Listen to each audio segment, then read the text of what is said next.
des humains et des animaux fuyant pour leur vie, des paysages d'apocalypse et un brouillard d'enfer. Au cours des 3 derniers mois de 2019, environ 5 millions d'hectares sont partis en fumée en Australie. Alors que le pays n'a pas encore passé le milieu de l'été, le bilan des incendies y est déjà lourd. Une vingtaine de morts, près d'1 milliard d'animaux affectés et des écosystèmes ravagés. Cette saison des feux fait d'ores et déjà partie des plus catastrophiques que le pays ait jamais connues et la gestion de la crise par le gouvernement australien est vivement critiquée. You from the media, tell the Prime Minister to go and get from Nelligan. We really enjoy doing this head. Cette situation dantesque s'explique d'abord par la conjonction de plusieurs facteurs naturels. D'abord, l'Australie a vécu sa plus chaude année jamais observée.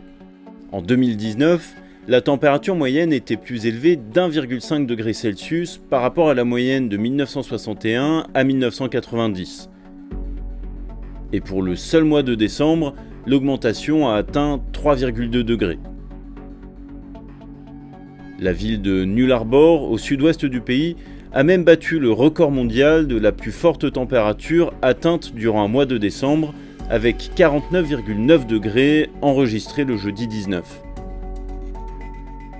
Mais la chaleur n'est pas le seul problème, car 2019 a aussi été l'année la plus sèche connue par l'Australie depuis les premières mesures de précipitation en 1900.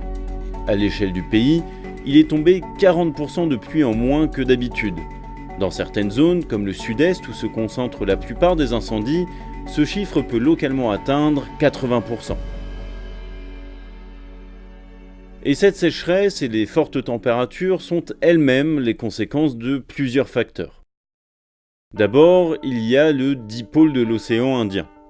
Le dipôle, c'est la différence de température entre les parties occidentales et orientales de cet océan. Sur la seconde moitié de 2019, ce dipôle a connu une phase positive intense. Cela signifie que la température de l'océan Indien était sensiblement plus élevée à l'ouest, près de l'Afrique, qu'à l'est.